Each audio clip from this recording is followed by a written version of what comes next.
Halo semua, selamat datang di Dalam Session volume 10. Nah, di volume 10 ini kita kedatangan Bang Randy dari Teknik Mesin angkatan 2010. Nah, terima kasih sudah menyempatkan waktunya untuk bergabung ya ke Dalam Session ini. Nah, sebelum perkenalkan, gue Muhammad Dafa dari Teknik Kapal 2022 dan teman gue. Nah, perkenalkan aku Nadia dari kapal Angkatan 22 juga. Nah, buat yang belum tahu Nah, oke. nih, Bang Randy ini eh, udah pernah kerja di dua perusahaan gede nih. Nah, yang pertama kerja di Schlumberg sebagai senior maintenance dan kemudian di Coca-Cola sebagai jadi SM, senior manager. Nah ini dua perusahaan yang sangat beda ya, satu pertambangan, satu lagi F&B ya. Ini jabatannya Hmm, mantap nih. Selamat pagi semuanya. Oke. Terima kasih untuk kesempatannya buat udah diundang di sini di talk show volume 10 ya ini kalau nggak salah. Ya benar volume ya. 10. Tagline-nya hari ini Critical Skills for Future Industry. Purely gue mau share buat teman-teman semua yang masih belajar di dunia kampus, how it looks like ketika teman-teman pindah ke dunia profesional dan beberapa perubahannya yang gue rasa selama kurang lebih 11 tahun berkarir di profesional kayak gitu semenjak lulus kuliah ya. Tapi sebelum itu mau introduction dulu sedikit. Jadi lulus tahun 2014, gue angkatan 2010 mesin, lulus tahun 2014. Setelah lulus 2014 langsung masuk di SLB ya. Sorry itu bukan 2017, 2014. Kurang lebih sekitar 6-7 tahunan di SLB sebagai maintenance reliability engineer. Jadi start pertama itu maintenance engineer trainee. Kalau yang apa namanya paham sedikit tentang CLB, dia punya yang namanya fixed step training. Jadi pertama kali masuk itu untuk engineer dia akan terus jadi engineer trainee. Untuk berapa lama tergantung belas kasih manajer. Uh, Trainee selama 10 bulan kurang lebih waktu itu ditaruh di Marunda. Dulu kita masih punya Marunda, tempat antah berantah di ujung dekat tempat Pitung, isinya pasir semua sama pernafasan akut. Pernapasan akut di situ. Jadi kalau pagi nyuci mobil, parkir mobil, sore itu mobil udah berdebu semua. Radiator harus dibersihin sehari sekali. Uh, Coverage area waktu itu masih Jakarta, jadi masih bolak-balik ke field ya, karena kalau di Slambers itu trainee adalah engineer tapi di bawah operator. Jadi istilahnya saatnya jadi ayam geprek lah kalau kalau trainee itu. Mhm. Terus breakout setelah 10 bulan masih di area yang sama, masih di Jakarta, tapi sudah mulai merambah ke area Sumatera, Balikpapan, gitu. Tapi masih masih dalam Indonesia. 2017, sorry 2017, kurang lebih 2016 ya. 2016, 2017 itu area coverage-nya mulai pindah, jadi mengcover nggak cuma Indonesia, tapi dulu namanya Far East and Asia Geo Market. Coverage areanya itu ada Cina, Australia, PNG, sama Indonesia gitu ya. Karena oil price waktu itu lagi turun, jadi kita harus mengakomodir beberapa negara yang lain. 2017 dapat kesempatan untuk kerja di Australia. Startnya sebagai kayak semacam maintenance supervisor, merambah base manager juga. Waktu itu pertama kali ditaruh di Jandakot di Perth di South, sorry, di Western Australia untuk beberapa bulan kalau nggak salah. Terus setelah itu pindah ditaruh di uh, Toowoomba itu di East Region. Kalau tadi West Region, ini East Region di Toowoomba sebagai maintenance manager untuk Australia. Itu coverage areanya nggak cuma di East doang, tapi East dan West. West itu kita majority serve offshore, East itu kita majority serve land operation. Tough time, karena kalau kalau operation 24/7 itu tidur malam itu bisa bangun kapan aja, and it happened. Dapat road apa namanya road call phone segala macam, kita harus save operation kita. Terus 2020 I decided to leave the company, pindah ke tempat kerja yang lebih dekat dari rumah lah. Kalau tadi away from home, ini cuma 15 minutes from home. Bahkan kalau mau lari juga masih bisa, cuma 8 kiloan. Pindah ke Coca-Cola sebagai engineering manager di Coca-Cola. Beda banget gitu ya. Nanti mungkin kita akan ada sesi ngobrol bagaimana perbedaannya gitu. Mungkin kita bisa banyak diskusi di sana. Uh, Starting 2020 engineering manager di Coca-Cola, coverage-nya di Indonesia di situ. Terus 2024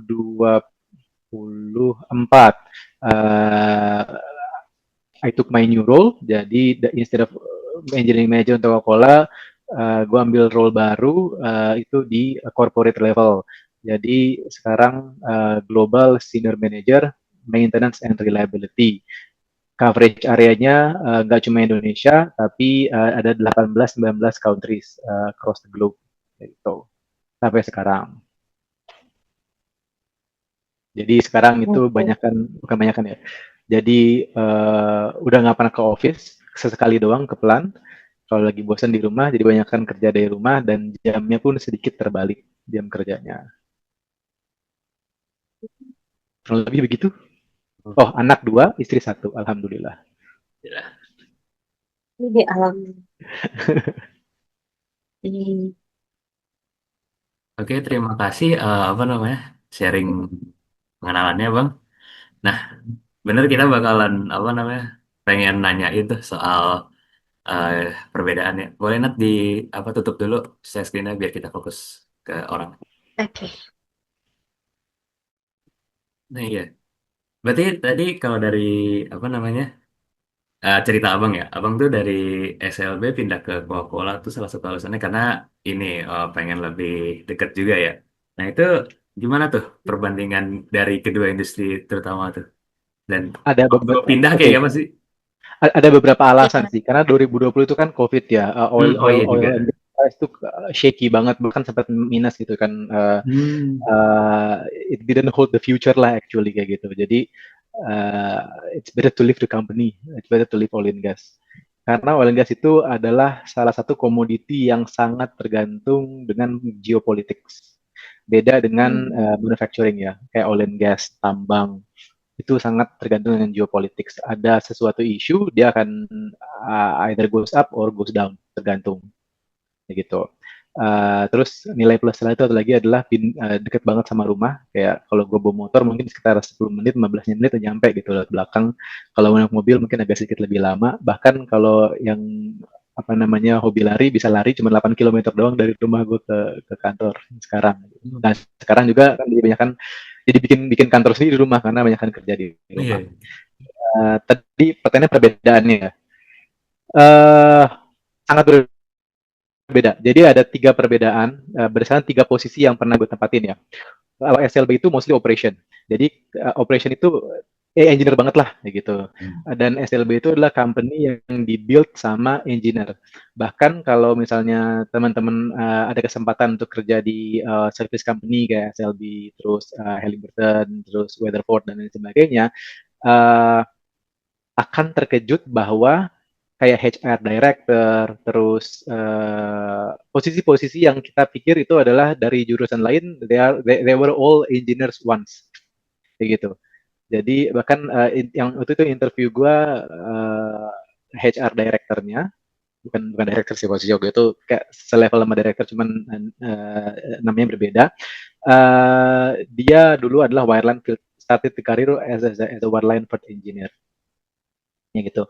Dan beberapa posisi juga kayak misalnya ada public relation director atau manager, terus kayak even finance, terus beberapa posisi yang tidak terkait dengan langsung dengan field gitu ya. They were all engineers once gitu. Itu SBD bisa dibayangkan cara pikir mereka, budaya kerja mereka seperti apa. Kurang lebih cara berpikir kita yang selama ini kita jalankan di kampus gitu. Engineer maunya apa sih? Practical. Kadang-kadang kita too idealis ya, kadang-kadang kita too much theory, tapi ketika pindah ke dunia profesional itu harus dibalance. Kalau di kampus kita kan cuma ya, dengerin apa namanya mata kuliah, terus kerjaan ujian, semua analisis kita itu refer to teori gitu. Tapi kalau udah di profesional itu kadang-kadang theory doesn't work that way. You have to be very practical. Dan SLB itu seperti itu, ya gitu. Terus bahkan ketika kita udah di level manajerial pun di SLB masih sama cara pikir operation. How do we save operation? How to keep operation going? We put band-aid here and there, ya gitulah. Jadi pokoknya yang penting save dulu operation, urusan ini belakangan, urusan itu belakangan, ya gitu. Terus typical operation juga, typical engineer kadang-kadang kita mau cutting corners. Itu nggak bagus sebenarnya cutting corners, cuman shit happens anyway. Dan kita Iya. harus be very practical, tapi at the same time we have freedom within framework gitu kan. Yang harus kita framework kita harus kita jaga to play safe. Itu operational. Terus move ke Coca-Cola, situation was really different. Like 180 derajat berbeda. Gimana tuh Bang? Boleh ceritain? Nah, ceritanya gini, kalau di Coca-Cola itu nggak semua engineers. Cara pikir mereka berbeda dan I had a very very tough time adapting in the beginning. Karena cara pikir gue tidak sama dengan cara pikir mereka, atau cara pikir mereka berbeda dengan cara pikir gue. For example, cara pikir engineer itu ketika kita menjelaskan sesuatu masalah ke orang lain, kita kan punya tendensi untuk menjelaskan from A to Z, making sure that people understand. Terus let's sit down together, think about solution. What is the most practical one? Kayak gitu kan. Cari yang paling praktikal. Yes. And let's do it. Gitu. Nggak pakai banyak cincong, let's do it. Gitu. Terus kita coba sebagai engineer tuh kadang-kadang kita itu bukan kadang-kadang, seringkali kita coba memforesee risk apa yang akan terjadi kalau kita kerjain A, kerjain B, kerjain C, kerjain D, and we take the least amount of risk to get the more benefit. Itu cara engineer sebenarnya ketika udah di dunia profesional, ya beda ketika di kampus. Tapi ketika kita duduk bareng sama orang-orang yang bukan engineer, kita harus men-tweak secara itu, dan itu it was giving me very hard time. Jadi to the extreme, orang bisa mempersepsi kita secara ini orang arogan, kayak gitu. Simple karena cara berpikir yang berbeda. Nah, kadang-kadang dan gue juga punya apa ya, dalam masa adaptasi itu tidak apa sih namanya, tidak berpikir bahwa gue harus bisa menyampaikan satu konteks sesuai dengan lawan bicara yang kita sedang having a discussion with. Misal kita punya masalah soal production equipment gitu, atau kita mau put some capitals untuk ekspansi, tapi kita ngomong sama orang, let's say finance, itu message yang dia mau dengar itu berbeda, atau cara membungkusnya berbeda, kayak gitu. Kalau kita masih membungkus itu dengan bungkusan atau kemasan engineer, you will never get a solution. Percaya sama gue. Jadi itu salah satu trik, salah satu apa namanya hal yang berbeda kayak gitu. Yang kedua ada culture. I'm not saying one is better than the other, tapi ada culture difference yang sangat-sangat obvious. Di SLB karena orang itu moving ya from one location to another location, mungkin hari ini lu ketemu orang A, besok orang itu udah nggak ada lagi ya gitu, ganti orang B, atau mungkin ganti orang C yang entah dari negara mana gitu, working together. Jadi mindset itu lebih terbuka, lebih open. Dan kita tidak merasa kita itu yang paling baik, karena selalu setiap hari kita melihat orang yang berbeda dengan kita dan kita belajar dari mereka gitu. Tapi kalau manufacture, gue ngomong manufacture secara ini ya, secara general ya, orang itu dikit di tempat yang sama for long period of time, dan asimilasi budaya itu tidak terjadi kayak gitu. Nah, itu yang membuat culture dan mindsetnya berbeda, ya gitu. Terutama untuk melakukan kayak perubahan-perubahan, apa namanya, finding solutions, atau misalnya looking for improvement opportunities. Hal-hal yang seperti itu agak sulit di manufacture, dan it really needs some fresh eyes untuk bisa mendrive itu, dan cara mendrive pun berbeda gitu, karena mereka tidak pernah terekspos dengan hal-hal yang tadi gue bilang dynamics kayak gitu ya. Mereka cenderung statics, melakukan hal-hal yang sama over the years. Dan ketika kita mau introduce something different, belum bisa bayangin seberapa beratnya ya gitu untuk merubah hal-hal yang udah dilakukan selama bertahun-tahun dan mereka they think it is the best kayak gitu. Kurang lebih itulah. Secara teknikal masih bisa adaptasi lah, nggak karena ketika lulus kuliah masuk ke dunia profesional, Hmm. menurut gua uh, 10%, 20% maximum from all the things that you get from university. That's it. Kecuali lu masuk R&D mungkin ya, itu story will be different. Tapi kalau lu masuk ke operation atau ke manajemen, 10%, 15% maximum. Jadi eh, dari yang tadi abang ceritain tantangannya kurang lebih ada berbeda culture Hmm. dan hal lainnya itu kira-kira cara abang overcome itu gimana? Atau kira-kira ada tantangan lain yang abang eh, apa Cara pengalaman abang mengover selama ini cara mengovercome ya. boleh diceritain? Man, it took me 3 years to learn how to overcome a situation operation. Uh, uh, Gimana ya? Kadang jadi gini-gini kita butuh feedback dari orang gitu. Good thing in Coke itu kita ada selalu ada session dengan manager namanya adalah performance enablement while ketika gue di Selam Bersih session itu sebagai formality doang gitu. We do it every quarter, we call it SLP3, just basically bagi raport lah gitu untuk SLB. No like such a meaningful conversation with managers. We only see either B or A gitu, tergantung exceeding expectation atau meet expectation. That's it. Tapi kalau di Coke, they take it very seriously. Jadi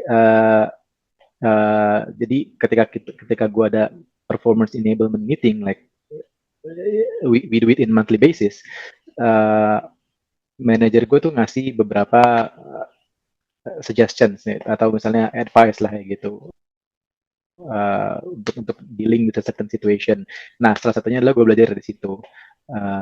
Tapi yang namanya merubah habit, merubah karakter itu bukan sesuatu yang bisa terjadi overnight ya.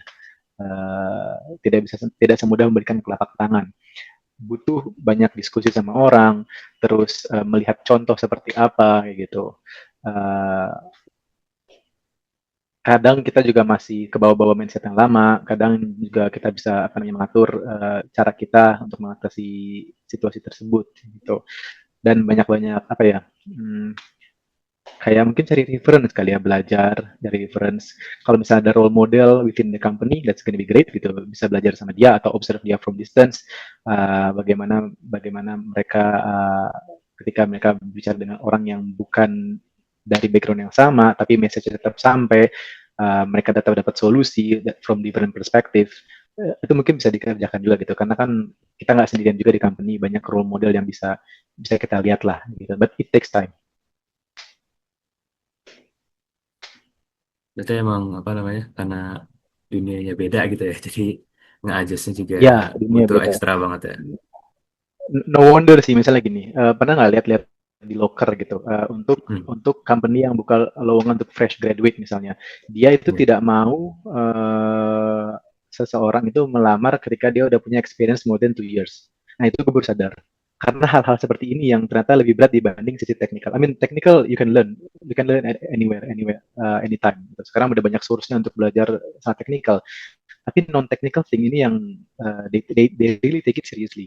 Kalau kita udah kebangun satu culture dengan company tertentu begitu ya, apalagi spending udah lebih dari 2 tahun, 3 tahun, Hmm. pasti yang namanya DNA itu udah embed lah gitu. Untuk gitu Pindah ya.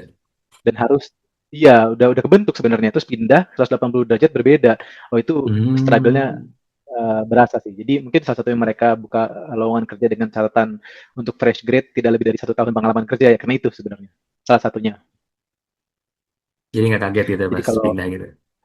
bukan nggak kaget, jadi Oh. dari sisi perspektif mereka ya lebih gampang membentuk orang yang berdapat 1 tahun pengalaman kerja Hmm. Iya, iya, iya. untuk menyesuaikan dengan culture di tempat yang baru dibanding yang udah bahasa ini karatan lah gitu. Kalau karatan tuh udah agak susah. Jadi kayak dia bawa bawa arogansinya sendiri ya gitu, bawa karakternya sendiri ya, mengubah karakter orang itu tidak semudah membalikan telapak tangan. Berarti emang apa mulai nyaman sama Coca-Cola berapa tahun tuh kan dari 2020 deh. Wah, berat coy. Setelah 2 tahun lah baru dapat Dua tahun ininya lah, ya, baru dapat feel ya. ya baru dapat feel-nya kayak gitu. Dan itu pun kadang-kadang Ah, masih masih banyak ini ya, apalagi terutama ketika di situasi-situasi di mana project itu nggak run smoothly kayak gitu. Kita harus hmm. ngambil quick decision, uh, ya hal-hal seperti itulah. Dan kadang-kadang gue tuh sampai hmm, uh, namanya orang operation ya, we want to be very very quick gitu, solving solution, keep the operation going. Kadang-kadang orang-orang non operation ini malah kayak putting barriers, uh, putting additional obstacles gitu, yang kita Hmm. sebagai engineer, sebagai orang operation itu kayak, lu ngapain sih kayak gitu, lu malah jadi nyusahin hidup gua gitu. Dan itu terjadi ya gitu. Uh, itu salah satu yang sampai sekarang sih masih kalau sekarang sih udah nggak terlalu ya, cuman di yang lama itu, di posisi yang lama itu kayak kadang-kadang kita harus jadi involved in very tough conversation kayak gitu dengan mereka, yang mana sebenarnya kadang-kadang gitu loh, gue kayak pikiran kayak why are you so stupid gitu. Udah hal-hal begitu nggak usah diginiin gitu. Kita bisa ambil ini, kita ambil di gray area-nya, operation jalan. Urusan yang ini kita take, apa namanya, kita kita handle belakangan. Tapi mereka Hmm. nggak mau, mereka maunya handle ini duluan, yang ini belakangan gitu kan, yang itu loh, konflik of interest yang bikin, Konflik of interest ya. iya, bikin bikin kita sebagai engineer atau sebagai orang operation tuh kadang-kadang frustasi. It took me 2 years to understand it, tapi nggak thoroughly juga ya. Masih masih belajar juga itu. Masih Iya, kenal juga. karena Hmm. ya sebagai engineer coba sekarang, ketika lu dihadapkan dengan satu tugas lah misalnya gitu, skripsi lu udah mepet, tapi hasil belum belum kelihatan. What you do? Oh. You try to cut corners kan, Nah atau itu misalnya apa tuh Bang Arte Bang? mengefisienkan sesuatu yang bisa diefisien. Cutting corner, gue tidak mengajarkan untuk cutting corner ya, tapi itulah engineer ya gitu. Kadang-kadang Oke. kita ambil shortcut, kita ambil jalan pintas untuk yang penting apa namanya, objek skripsi gue jalan dulu nih, gue bisa nulis bab 4 misalnya gitu, atau bisa nulis bab Hmm. 3. Urusan yang lain belakangan. Itu engineer sebenarnya, cara pikir engineer. Tapi kadang bayangkan kalau misalnya tiba-tiba ada orang lain yang jump into your way, terus dia bilang, oh Hmm. nggak bisa, lu harus begini, begini, begini, begini sebelum apa namanya, bisa nulis bab 4, bab 3 gitu. Dengan lu punya waktu 1 minggu, kesel gak? Kesel pasti. Yang ngerti ngerti Bang. Itu Beda. perbedaan, beda Terjadi cara juga. pikir. Iya, ya, Hmm. beda cara pikir. Oh, oke. Keren sih Bang apa namanya untuk sharing Eh, pengalamannya.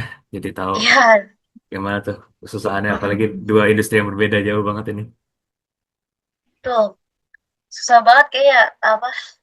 Kayak kalau teknik beda, kalau lulusan fakultas lain beda lagi.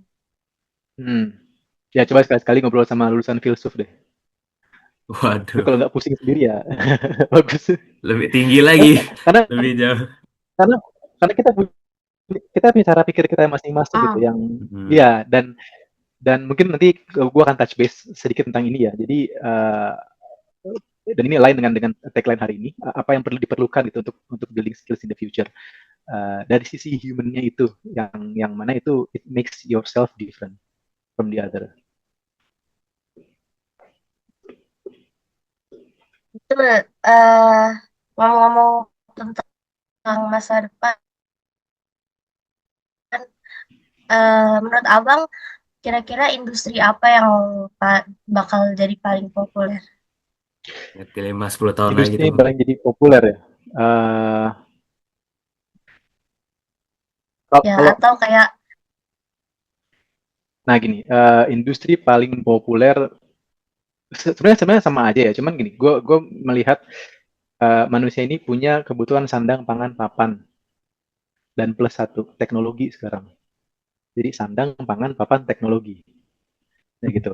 Uh, Sandang, pangan, papan ini tidak terlepas dari energi.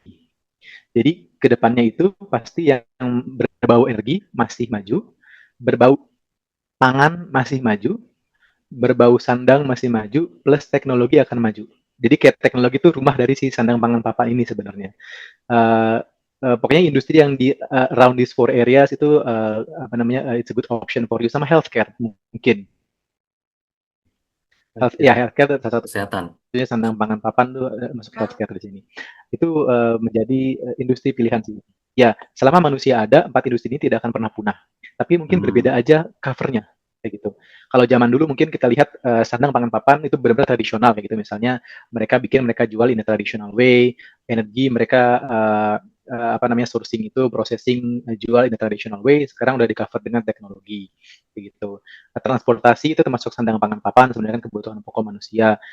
You see how transportation industries have been growing since nggak tahu berapa tahun yang lalu gitu, dengan banyaknya tipe-tipe apa namanya teknologi-teknologi baru yang ada di mobil, dan cara jualan mereka pun berbeda sekarang kayak gitu. Hmm, ya Lihat di betul. Indonesia mungkin marketnya bagaimana uh, apa namanya Chinese otomotif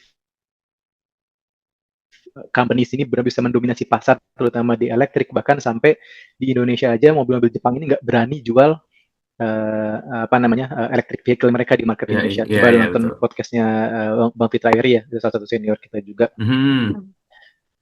Jepang ini nggak berani jual jual electric vehicle mereka di Indonesia karena kalah sama cara jualnya um, mobil-mobil Cina gitu. Coba balik, gue nggak tahu udah pada lahir apa belum ya. Mungkin Opik bisa relate. Balik ke beberapa puluh tahun yang lalu, ketika pertama kali pada dengar ya motor-motor Cina kayak apa ya, mocin-mocin zaman dulu Pik, yang kayak kembarannya Supra, kembarannya itu gitu. Itu nggak apa, kita pasti pandang seperempat mata lah. Dan motor-motor Jepang itu masih dominated gitu di saat itu ya. Tapi sekarang kalau di tol nih, ambil deh satu kilometer section tol itu berapa banyak mobil listrik Cina yang bisa kita lihat Ini ya. gitu. Bahkan dominasinya udah mungkin 50-50 sekarang dibanding mobil Jepang dan mobil Eropa. Cara mereka jualan itu berbeda gitu.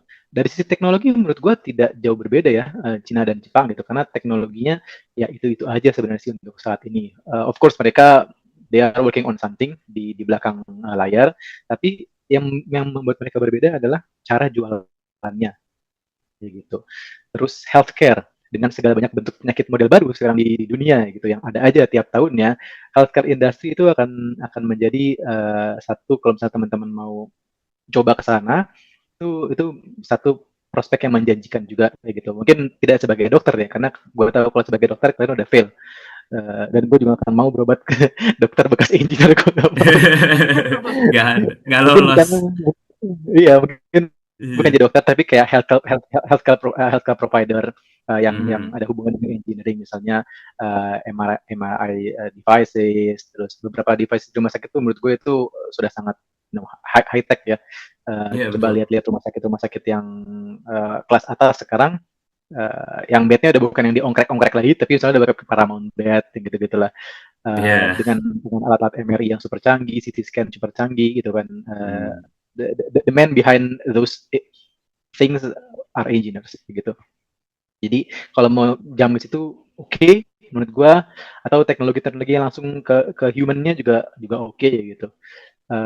Pangan pasti masih ada karena manusia butuh makan dan minum Hmm. kayak gitu. Itu masih ini, cuman menurut gua kedepannya akan progresinya dia plateau ya. Kalau kalau kalau pangan itu, industri pangan dia tidak terlalu tergoyah dengan geopolitics. Jadi ada isu-isu ya flat atau turun sedikit, ada isu yang menguntungkan di antara flat atau naik sedikit gitu. Jadi tidak se ekstrim Hmm. oil and gas atau healthcare gitu. Healthcare kemarin COVID gitu misalnya, ada COVID boom, itu healthcare kalau dilihat ya mungkin pendapatannya dia ramping up, dia peaking di Ya. situ pendapatannya gitu. Heeh. Tapi ketika udah nggak ada isu kesehatan, dia mungkin plateau. Oil and gas ketika kemarin ada krisis dia minus gitu, tapi sekarang mungkin stabil, atau nanti ada di create war lagi naik gitu. Jadi apa namanya volatile ininya apa namanya marketnya. Tapi Stabil. kalau ya kalau pangan itu cenderung stabil gitu. Stabil. Jadi kalau apa namanya kalau untuk nyari settle mungkin di pangan, tapi kalau untuk nyari dynamics ya di luar pangan. Apalagi garment sama stabil. Orang baju ya itu aja gitu. Either you pakai baju 200.000 atau lu pakai baju 1 juta, baju is baju.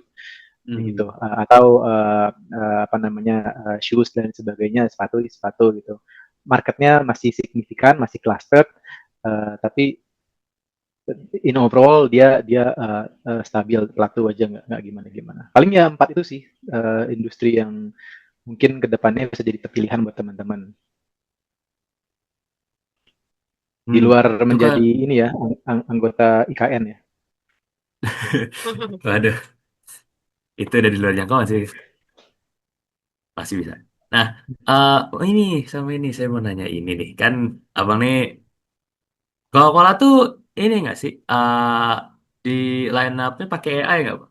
Kan kita nih sebagai Nah, mahasiswa udah banyak yang pakai menarik, AI nih. Nah, menarik, menarik, kalau AI menarik, sendiri gimana nih menurut menarik. abang pandangannya? Sebelum gue tanya nih, sebelum gue jawab ya, gimana sih rasanya ngerjain ujian pakai AI? Atau lo ngerjain tugas pakai AI? Nggak mungkin nggak pernah. Tugas Membantu instaf, nggak? iya membantu banget, Membantu. terutama kalau Membantu. merapikan kata-kata kan, ya kan kalau kita mahasiswa butuhnya itu ya. Nah, Betul. ya Ya. sama di industri pun seperti itu. Jadi dan AI, sebenarnya AI ini tuh ini sebenarnya adalah barang lama bukan barang baru.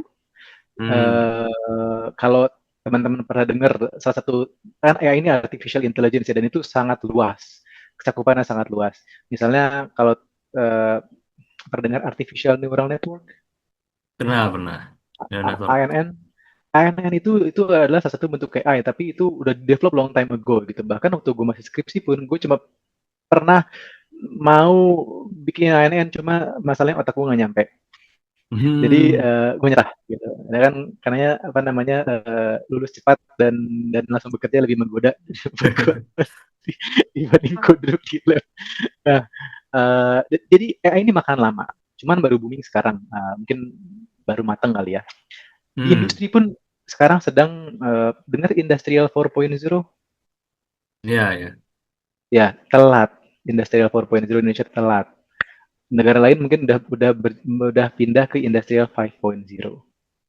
Kalau teman-teman buka ada namanya Industrial Revolution. Jadi ada 1,0, 2,0, 3,0, sekarang lagi booming 4,0, sekarang orang beranjak ke 4,5 atau 5 gitu. Gue juga nggak tahu kenapa ada 4,5, udah kayak lantai gedung apa namanya. Mezanin. Ada 4,5. Cuma gini, uh, we are all shifting into that direction gitu. Mungkin ke depan Hmm. dan AI ini cukup cukup gila sih. Tapi ini pedang bermata dua ya. Either you take benefit from it or you are destroying yourself with AI. Hmm, Kemarin gue iya baca benar. artikel salah satu artikel itu sekilas karyawan satu engineer di Microsoft dipecat. Dia dipecat dari Microsoft. Yang menggantikan posisi itu adalah AI yang dia buat sendiri.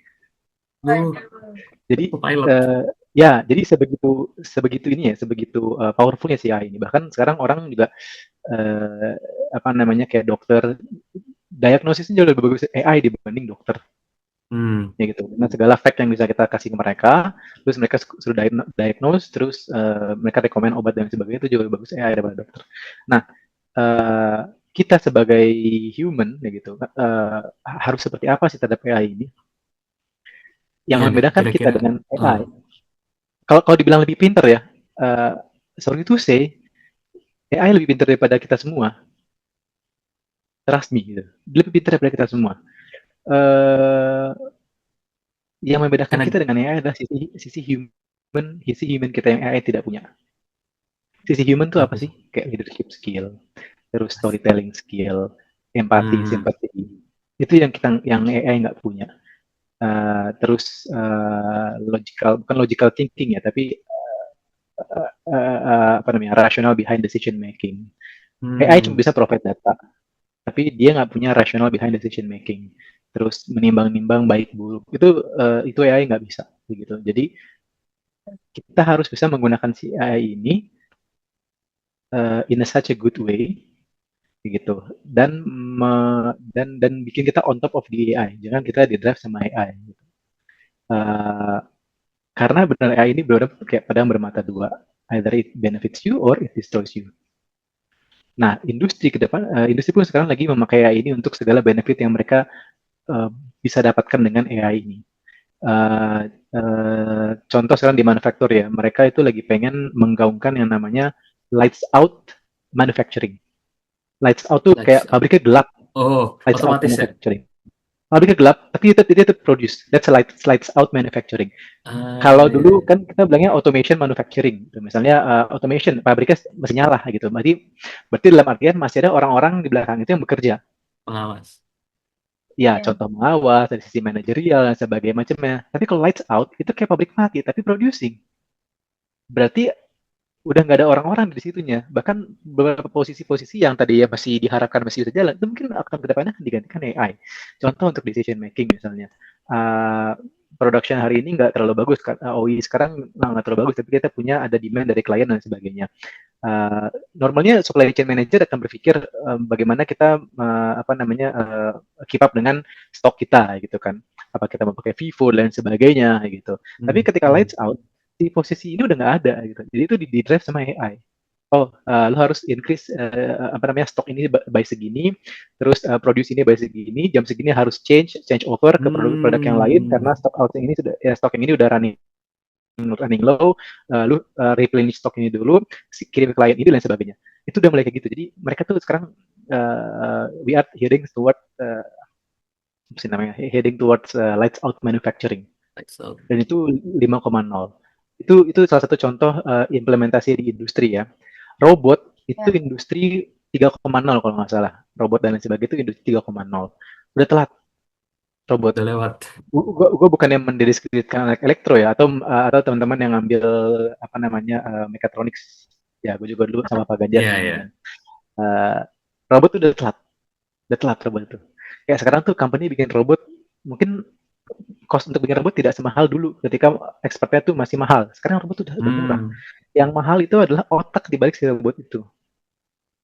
Hmm. Gitu. Jadi ya teman-teman prepare yourself untuk situasi-situasi seperti itu. Dibilang ke depannya job vacancy akan berkurang, sadly to say yes. Especially untuk engineers ya. Mungkin Waduh. mungkin akan berkurang job ke depan. Karena gini kalau gue ngomong itu tadi gue bilang skill itu ada teknikal ada non teknikal, ada teknikal ada human gitu. Nah sisi teknikal ini apalagi untuk fresh grad ya, untuk negara-negara yang maju, kalian kalah bersaing dengan AI sudah dipastikan. Kalian akan kalah bersaing dengan AI. Karena fresh grade mechanical engineering, undergraduate ya, what can you do? Hmm. Gua nggak mencoba untuk mendemotivate orang, cuman ini fact, ini fakta. Nah jadi apa yang bisa kalian tunjukkan adalah bagaimana kalian bisa mengemas sisi teknikal ini dengan sisi humannya, showing your leadership, strong leadership skill, showing your influencing skill. Itu akan lebih bermakna dibanding hanya cuma nunjukin IPK 3,9. Karena AI bisa IPK 5, 6, 7, 8, 9. Easily. Dan kedepannya job vacancies untuk fresh grade engineer mungkin akan semakin kecil. Karena kayak sekarang nih, teman-teman mungkin mulai melihat banyak PHK, gelombang PHK di Iya, iya. operators misalnya. Kelihatan Operators, banget. kan kita masih ngomong operators ya. Karena apa? Karena posisi operators kan digantikan dengan robot. Robot, Hmm. teknologi zaman Flintstone. Itu Tiga. teknologi zaman kelam itu, robot. Mungkin di Indonesia mungkin berasa ya. Tapi kalau dulu ke Di manufacturing luar. industry di luar sana, robot itu udah kayak anak gue juga udah bisa main robot ya gitu. Itu robot ya. Jadi operator tuh turun. Nah sekarang kan kalau ada operator turun, di atas operator tuh apa? Engineers. Hmm. Nah gitu. So we are expecting the same situation now. Kalau misalnya lihat hierarki ya, operator, engineers, leadership atau managerial. Tiga aja kita bagilah. Operators udah dieliminasi. Udah diganti Sekarang ya tinggal dengan robot. population of operators sekarang, human operator, how many? Kecil sekarang kan dibanding mungkin 10, 15 Hmm. tahun yang lalu. Engineers sekarang sasarannya adalah level-levelnya engineers. AI itu mainnya di level engineer sebenarnya. Bagaimana si engineer Microsoft dipecat digantikan dengan AI dia yang dia bikin. Itu satu contoh. Hmm. Pasti banyak contoh-contoh yang lain. Jadi yang membedakan antara AI dengan kita sebagai fresh grade engineer adalah sisi yang tidak dimiliki AI yang tadi gue bilang, humannya ini, sisi manusia yang tidak dimiliki AI. Itu yang harus kita jual, diasah dari sekarang. Ya, berarti kan yang kita Tinggalkanlah buku, enggak sih, gue gak ngomong kayak gitu. Cuman apa namanya, manfaatkanlah waktu sebaik-baiknya untuk mengasah sisi non teknikal. Jadi iya tuh. biar engineers lebih relevan tuh tingkatin soft skill-nya gitu ya. Ya, soft skill, komunikasi gitu. Permasalahan engineer di Indonesia adalah komunikasinya sangat sangat sangat sangat jelek gitu. Iya, iya, iya.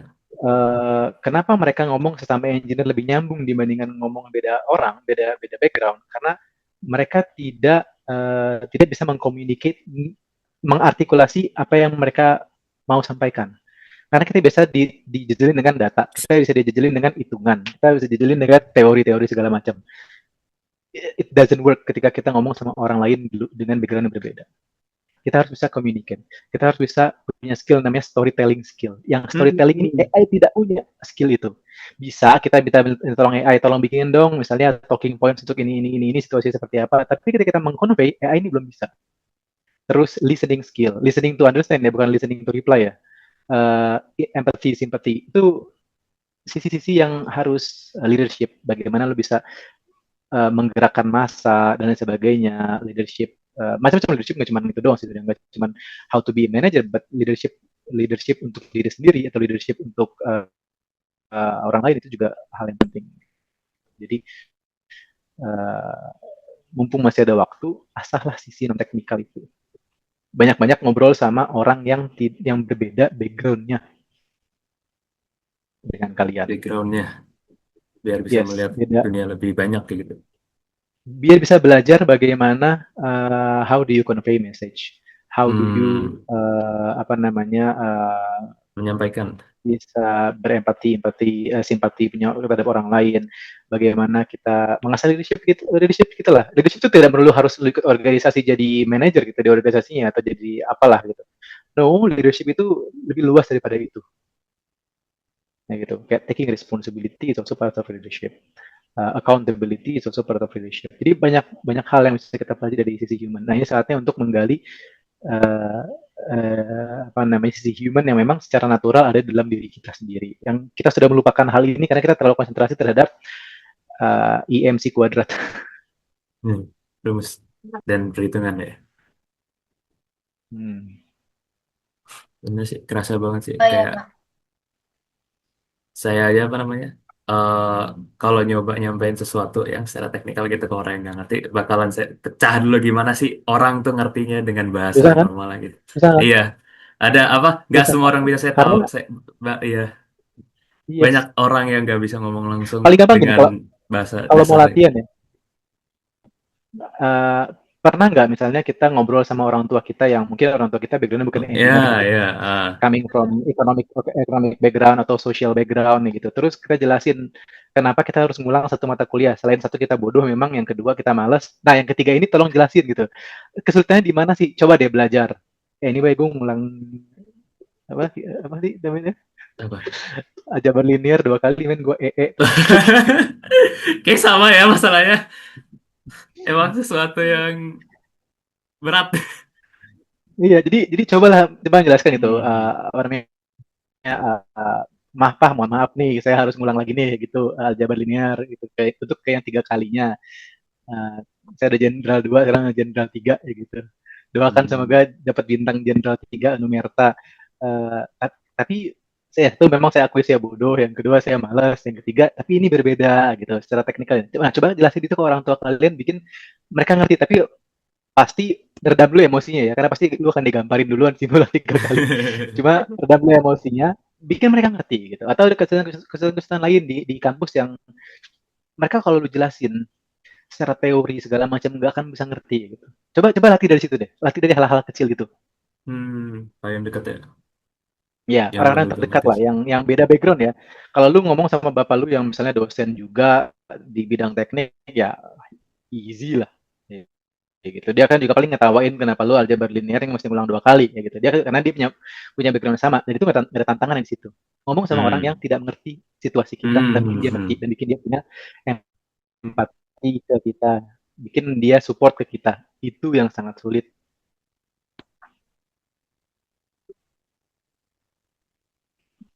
Berarti Oh apa ya bang. namanya? Bentar deh tadi gue ngomong. Berarti itu empati ya untuk kita tuh yang kita masih bisa kasih itu empati sama gimana cara kita reasoning. Oke. Nah tadi lo mau apa? Sorry, gue mau nonton lagi. Ya, bang ini ada yang nanya di kolom chat dari Bang Adit. Pertanyaannya, ada orang yang bilang kalau beberapa job itu bakalan hilang, tapi bukankah hal tersebut akan memunculkan job baru, kayak someone who can utilize AI better will have better chance. Gimana pendapat abang? Pertanyaan yang sangat baik. Ya, beberapa job akan hilang dan mungkin sudah terlihat dari sekarang ya beberapa job bukan hilang sih sebenarnya. Posisinya mungkin bisa digantikan dengan AI gitu. Kedepannya pun sama akan hilang. Hmm. Misal contoh, uh, uh, misalnya desain engineer di satu perusahaan, ya gitu. Atau nggak usah yang gampang, arsitek.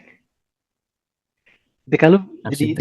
di satu apa namanya kerja di satu company misalnya construction company gitu dan lu jadi arsitek di situ kan arsitek kan nggak cuma harus jadi apa namanya self employed arsitek ya nggak harus gitu kadang-kadang Hmm, ya, kalau lu belum punya nama lu juga kerja di company ikut construction konsultan company kayak gitu. Timur dan sebagainya konsultan atau lain sebagainya contoh ke arsitek how easy is it today lu tinggal buka DeepSeek atau lu buka AI dan lain sebagainya lu bilang gue mau desain interior begini begini begini begini boom hitungan detik asal lu punya yang apa namanya plus plusnya itu lu bayar plus plusnya untuk yang level plus keluar Mhm. desainnya dalam hitungan detik how easy is it today gue nggak bilang jobnya arsitek akan hilang ya arsiteknya akan ada di situ tapi bukan orang yang dengan gelar SRs lagi tapi AI kayak gitu. Nah, Gelar poinnya pro. adalah benar. Bagaimana apa namanya akan ada job lain yang mengutilize AI? Iya, tapi seberapa banyak? Hmm. Ibaratnya gini. Ibaratnya gini. eh Dulu mungkin orang itu buat mukul paku ke tembok masih pakai batu Hmm. gitu. Sampai ditemukannya palu. Ya gitu kan. Balu sekarang karena palu sekarang batu tergantikan sama palu.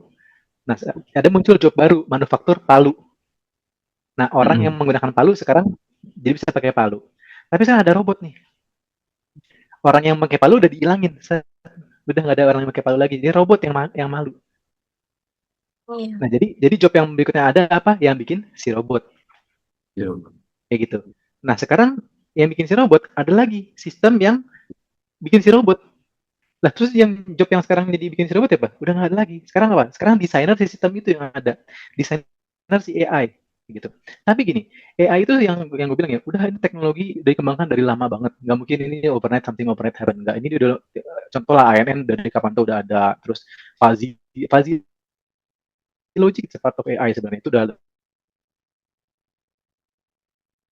dengan AI yang sudah settle seperti ini. For sure dia masih akan terus berkembang. Pertanyaannya adalah berapa banyak posisi yang akan mengembangkan si AI ini? Sedikit. Nah, terus berapa banyak posisi yang akan memakai si AI ini? Masih banyak, cuma tujuannya untuk apa dulu kayak gitu. Tapi tidak sebanyak dengan posisi yang bisa dikerjakan sama si AI ini yang sekarang sudah terhapus. Hmm. Jadi Menjawabkah jatuhnya atau jadi pusing? gimana Jawab belum? bang. Ada Udah Bang Adit agak menjawab. ngeri-ngeri sih jadinya Ya, untuk ini kedepannya. bukan untuk mendemotivate semuanya ya yang belum lulus ya, tapi this is the fact.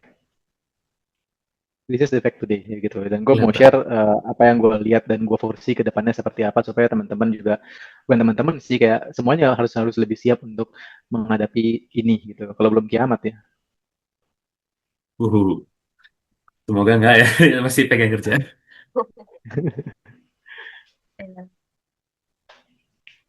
Berarti Berarti untuk kalau misalnya, Lu yang panjang tadi. Boleh deh, Berarti boleh untuk deh. anak teknik sekarang tuh tolak ukur IPK udah nggak itu ya, udah nggak relevan lagi ya. Udah ada banyak hal yang bisa jadi tolak ukur untuk masuk kerja sekarang ya. Hmm. Dari pengalaman gue ngerekrut, sekarang gue udah nggak terlalu melihat, ya maksudnya IPK masih gue lihat ya, kayak pertama gue juga nggak mau hire orang yang 2,1 kayak gitu, for sure gitu, karena gini, ada certain level of thinking capability yang kita cari kayak gitu. Karena why do I have to hire engineer kalau misalnya mereka cara berpikirnya seperti operator? Gue nggak mau dong kayak gitu, karena gue mau ngerekrut engineer. Cuma itu cuma sekilas doang gitu. Dan your GPA is not everything. GPA doesn't that much. Percaya sama gue. Ketika lu dihadapkan dengan screening yang lain, misalnya kayak personality screening atau misalnya logical thinking capability screening, your GPA doesn't reflect it at all. Banyak case di mana GPA-nya bagus, tapi ketika di tes logical capability atau analytical capability, gue heran kenapa dia dapat GPA sebenarnya segede gitu kayak gitu. Karena yang gue bilang, ketika when you come into professional world, GPA itu cuma asal lewat, trust me, Hmm. gitu. GPA itu asal lewat, karena cara kita merekrut juga udah beda sekarang dengan mungkin orang-orang zaman dulu merekrut seperti apa gitu ya. When GPA matters the most, jarang ada orang pintar, jarang ada orang yang seperti apa. Dan sekarang skill orang pintar itu, pintar itu maksud gue bukan GPA tinggi ya. Pintar itu sekarang udah definisinya udah luas, dan kita punya sebagai company ya, kita punya luxury untuk memilih orang jadinya gitu. Jadi silahkan fokus di GPA kalau misalnya GPA memang sekarang terseok-seok gitu, bring it up, tapi manfaatkan waktu sebaik-baiknya untuk melatih hal-hal yang lain juga. Bagus soft skill dan lain-lain gitu ya. Ya, ya, Untuk language lulusan-lulusan. gitu. Hmm. Ya, kalau bisa, if you can master more than one language gitu misalnya, 3 bahasa lah gitu, karena bahasa itu Tiga. bridge ya, dia itu Hmm. jembatan gitu. Ketika lu tahu apa yang mau lu sampaikan ke orang lain, lu tahu bagaimana cara lu mengartikulasi apa yang mau lu sampaikan, tapi lu terkendala bahasa ya, same shit. I see, Jadi I see. jadi coba waktu luangnya dipakai untuk apa namanya, hal-hal yang seperti itu. Kurang-kurangin judul dan pinjol. Itu harus Tapi dihilangkan dan selain dikurangin ya. tapi selain bahasa Inggris tuh bahasa apa lagi ya, Bang? Kira-kira. Bahasa, kayaknya trennya masih sama deh. English should be your second language kayak gitu. Tapi trennya adalah masih sama kayak zaman-zaman dulu. Mungkin menurut melihat dominasinya ya, kalau bisa, karena sekarang banyak banyak company-company juga. Gue lihatnya scope Indonesia ya. Banyak company-company juga yang dari Asia gitu. Jadi kalau misalnya bisa Mandarin, bisa Japanese, bisa Korean, itu mungkin, tapi any language lah, any language will benefit you gitu. Tapi coba belajar bahasa-bahasa yang speakernya itu mendominasi gitu. Lu jadi nggak belajar bahasa misalnya uh, Kongo anyway, they speak French. They speak French Kongo. Jadi cari bahasa-bahasa yang populasi speakersnya itu banyak, Spanish, Hmm. French, Arabic, terus Mandarin gitu. Populasi speakersnya banyak gitu. Kalau Korea kan cuma orang Korea doang yang ngomong bahasa Korea gitu. Iya. Japanese cuma orang Jepang doang yang ngomong bahasa Jepang. Tapi kalau Mandarin sekarang udah banyak banget orang, ini mereka tersebar di seluruh dunia sih. Mereka ngomong bahasa bahasa Mandarin gitu. Jadi coba belajar itulah. Betul. Hmm. Siap, siap. Mandi.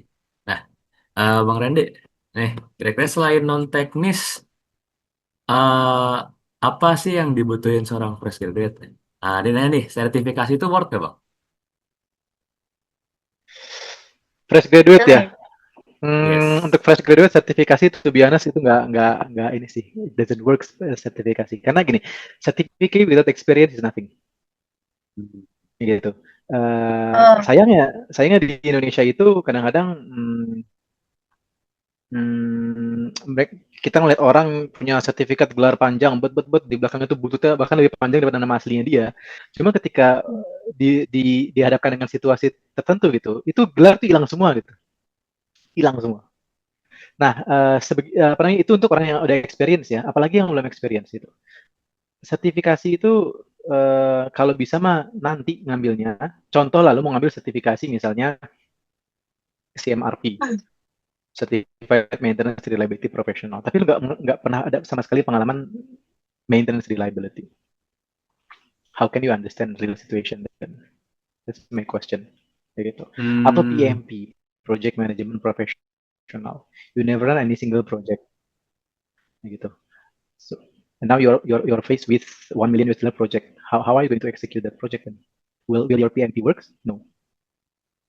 Karena jadinya hanya cuma tambahan teori, tambahan kertas pendamping ijazah untuk fresh grade ya. That's it. Tapi ketika untuk experience higher, it may work. Untuk experience higher, it may work. Tapi kalau fresh grade, uh, tidak disarankan untuk mengejar sertifikasi. Karena satu,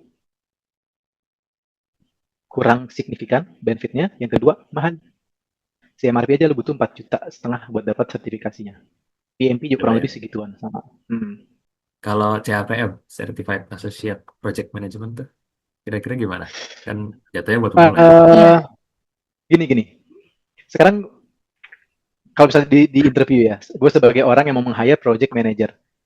Pertama, gue tidak akan meng-hire fresh graduate untuk project manager. Karena gue butuh orang yang experience. Kenapa? Hmm. In project, shit happens. Ya gitu.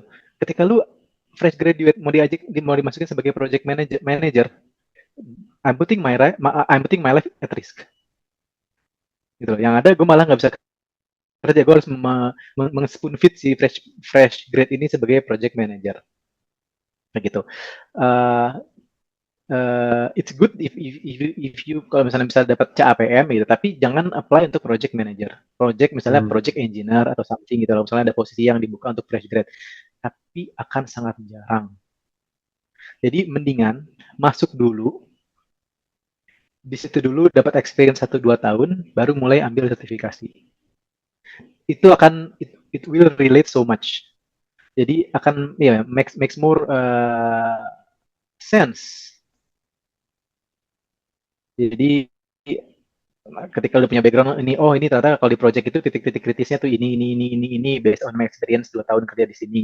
Terus lu ambil sertifikasi CAPM, PMP dan sebagainya. Baru bisa dihubungkan tuh. Oh jadi mestinya tuh kemarin if I could do it better harusnya seperti ini menurut PMP, menurut CAPM.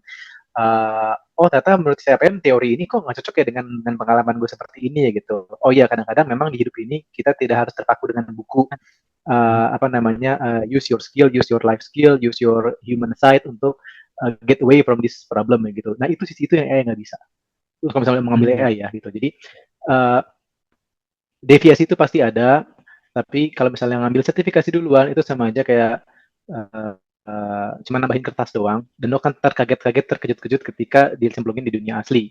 Saran gue adalah masuk dulu, belajar, pahamin dulu plus minus segala macamnya, baru ambil sertifikasi untuk mendukung itu semua. Then you can step up further. Kan sebagai hiring manager, itu gue harus men-screen dong apa yang siapa-siapa yang mau gue hire, dan gue harus tahu mau hire seperti apa. Oh, udah sempat ini ya. Gue kasih gambaran ya. Kita tidak akan mau meng-hire fresh grade yang terlalu banyak sertifikasi. Karena it's a bullshit buat kita.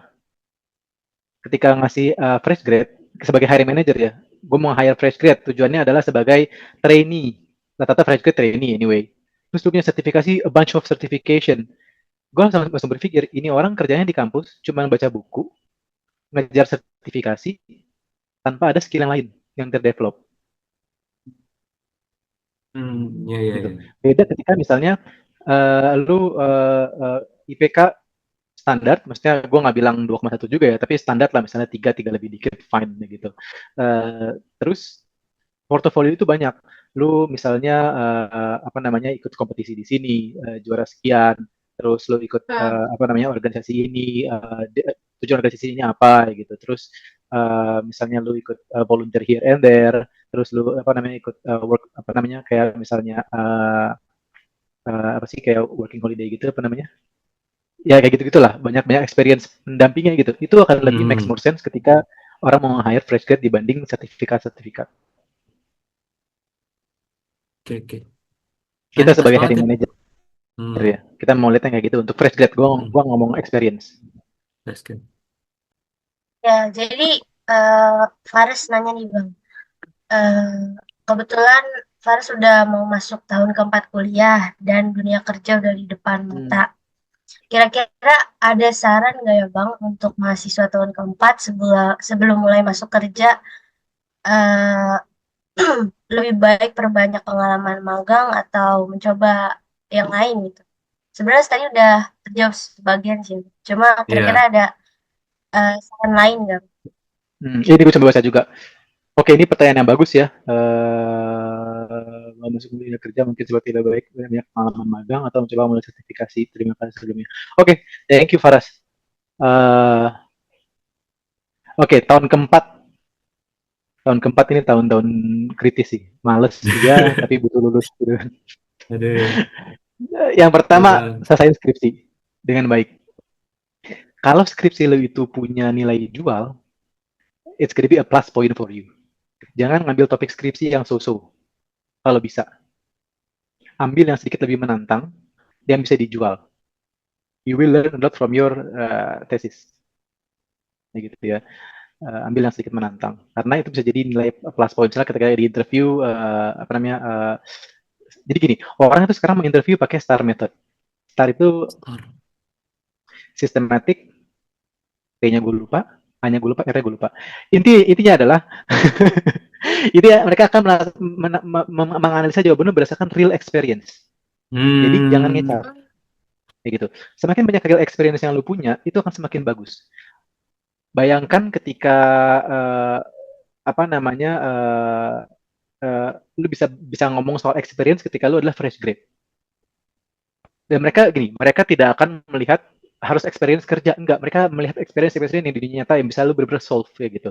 Yang benar-benar lu engage di situ dan lu benar-benar memberikan value gitu. Jadi pertama mungkin real konkretnya adalah pilih topik skripsi yang sedikit outstanding, makes yourself a little bit different from the other.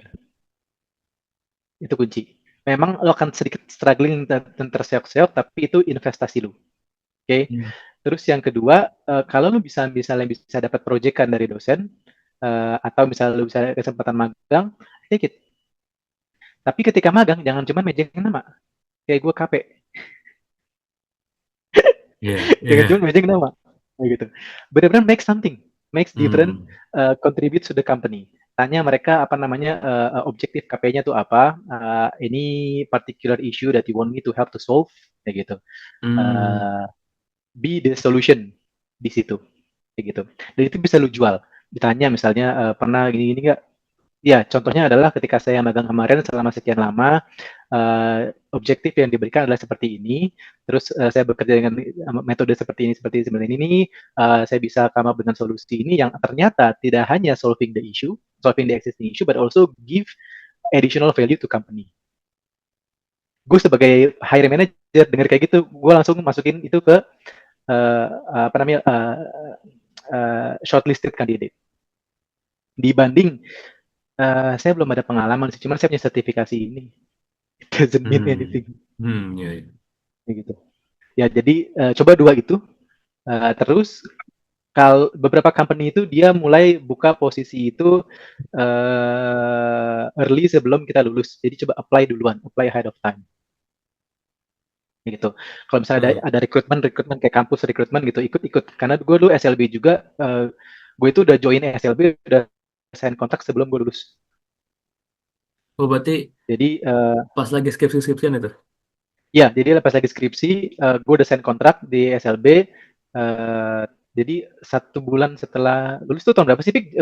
Bulan Juli ya, Pik ya? 2014 Juli ya. Juli ya. Jadi bulan Juni apa bulan Mei gitu udah sign kontrak sama SLB, udah cemetek segala macam lah Hmm. pokoknya. Hmm. Jadi the time gue lulus cuman jeda 1 bulan apa 2 bulan gitu, gue langsung masuk kayak gitu ke SLB, nah joining time di situ. Nah jadi coba ikutin kampus-kampus rekrutmen, walaupun kadang kampus rekrutmen itu juga formalitas ya untuk company engagement sama university, tapi it's a good opportunity for you to join. Oh iya, task situation, task, act, result, nah itulah pokoknya. Gue inget S-nya doang, yang lainnya gue lupa. Jadi 3 itu ya, coba dicoba buat teman-teman yang udah di tahun keempat. Tahun ketiga, coba ikutin kalau misalnya ada yang kayak VT, kalau selama itu namanya VT, Vacation Trainee, atau magang-magang yang lain yang meaningful gitu, bukan yang cuma KP karena formalitas kerjaan kampus, tapi yang kayak VT. Karena misalnya gini, kalau lu VT di Slammersi, itu lu punya kayak semacam sedikit golden ticket untuk masuk sebagai engineer nantinya. Nah, beberapa company pun ada yang seperti itu yang gue tahu. Makasih banget ya Bang atas sharing sesi kali ini ya. Jatuhnya kayak TWTW sih Bang.